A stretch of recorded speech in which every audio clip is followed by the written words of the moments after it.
ৰাজ্য চৰকাৰে 2000 দি আছিল এতিয়া তাৰ লগত আমি 1500 যোগ কৰি দিম মানে they will get 3500 from state government 4500 টকা কেন্দ্ৰীয় চৰকাৰ পাব সৰ্বমুঠ তেওঁলোকৰ দৰমহা 8000 টকালৈকে বৃদ্ধি হ'ব তাৰমানে ৰাজ্য চৰকাৰ আৰু কেন্দ্ৰীয় চৰকাৰে দিয়া টকা প্ৰায় সম হ'লগৈ তেওঁলোকে 4000 দিয়ে কেন্দ্ৰীয় চৰকাৰে আমি 3500 দিম কেন্দ্ৰীয় চৰকাৰে 4500 দিয়ে আমি 3500 দিম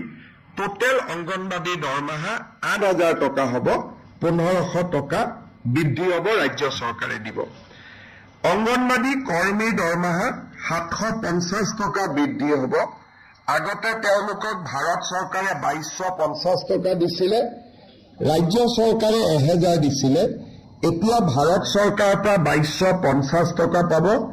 আৰু ৰাজ্য চৰকাৰৰ পৰা 1750 টকা পাব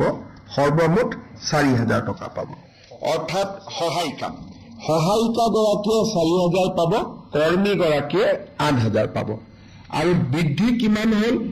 কৰ্মী গৰাকীৰ বাবে 1500 হ'ল সহায়িকা গৰাকীৰ বাবে 750 টকা হ'ল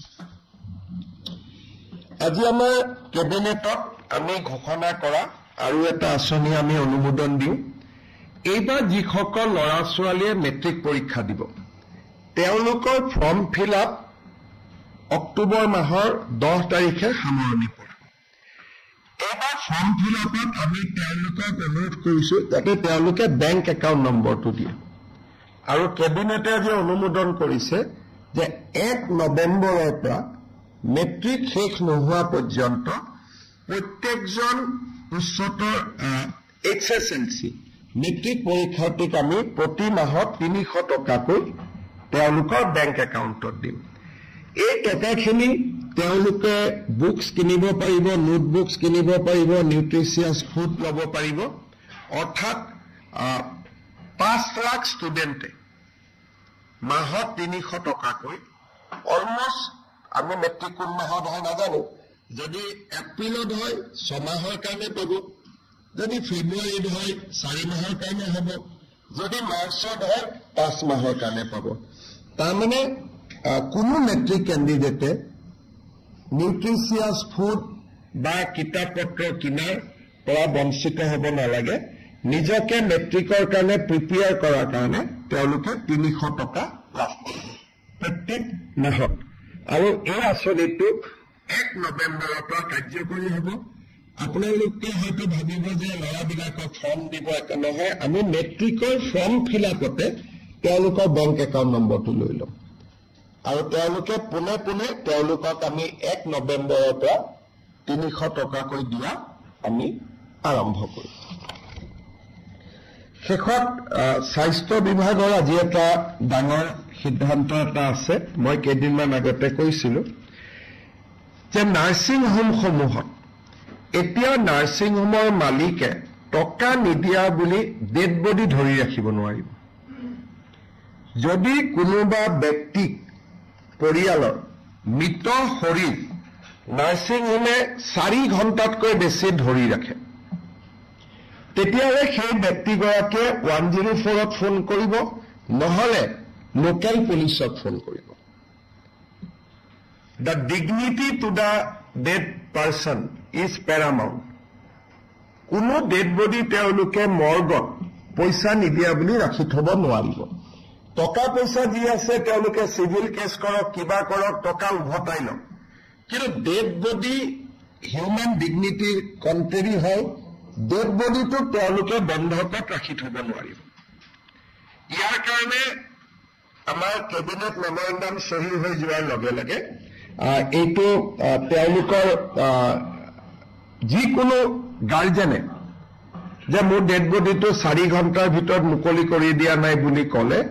গাৰ্জেনসকলে 104ত ফোন কৰিব পাৰিব বা লোকেল পুলিচ ষ্টেচনত ফোন কৰিব পাৰিব পুলিচে গৈ ডেড বডিটো লগে লগে ৰিলিজ কৰি দিব আৰু যোনে এনেকৈ ডেড বডি ৰাখি থৈ দিয়ে তেওঁলোকৰ আমি 3 পৰা 6 মাহলৈকে লাইসেন্স সাসপেন্ড কৰিম আৰু তেওঁলোকে 5 লাখ টকালৈকে পেনাল্টি দিব লাগিব আৰু যদি তেওঁলোকে ৰিপিট অফেন্স কৰে তেতিয়া আমি তেওঁলোকৰ নাৰ্ছিং হোম বন্ধ কৰি দিয়াৰ ব্যৱস্থা ল'ম। আকৌ এবাৰ মই কৈছো যে মৃত শৰীৰ কোনো নাৰ্ছিং হোমে 4 ঘণ্টাতকৈ বেছি ধৰি ৰাখিব নোৱাৰিব। বোলে মোৰ ল'ৰাজন আমেৰিকাত আছে, আহি পোৱা নাই, সেইকাৰণে মই ৰিকুৱেষ্ট কৰিছো নাৰ্ছিং হোমত যে মৰ্গত ডেড বডিটো কিছু দেৰি থৈ দিয়ক, বেলেগ কথা, তেনেকুৱা কেতিয়াবা হয়। কিন্তু মই পেমেণ্ট কৰিব পৰা নাই, ঘৰৰ পৰা পইচা লৈ আহক, তেতিয়াহে ডেড বডি এৰি দিম, এই কথাটো নহ'ব। পইচা আপুনি দিব আছে, আপুনি চিভিল কেছ কৰক, মানি কেছ কৰক, যি কৰক, বেলেগ ব্যৱস্থা লওক, কিন্তু মৃত শৰীৰটোক পণবন্দী হিচাপে ৰাখিব নোৱাৰে। It cannot be a hostage. Dead বডিটোক আপুনি ধৰি ৰাখিব নোৱাৰে। এই অধিকাৰ কোনো নাৰ্ছিং হোমত ভাৰতৰ সংবিধানে বা ভাৰতৰ আইনে দিয়া নাই। সেইকাৰণে যিকোনো ব্যক্তিয়ে 104, এইটো 24/7 হেল্পলাইন থাকিব। 104ত ফোন কৰিলে 104 লোকেল থানাত জনাই দিব, আৰু ডাইৰেক্টলি লোকেল থানাত আমি অভিযোগ দিব পাৰিম, আৰু থানাই লগে লগে নাৰ্ছিং হোমখনত গৈ ডেড বডিটো মুকলি কৰি দিব। এই গোটেই যিটো আজি আমি কেবিনেটত সিদ্ধান্ত ললো, এই সিদ্ধান্তটো 1 আগষ্টৰ পৰা কাৰ্যকৰী হ'ব। কাৰণ অৰ্ডাৰ ওলাব লাগিব, থানাবিলাকক আমি জনাব লাগিব, কিন্তু আজি কেবিনেটে যিটো সিদ্ধান্ত ল'লে, it will be implemented from 1 August, আৰু ই বহুত দুখীয়া মানুহক সকাহ দিব।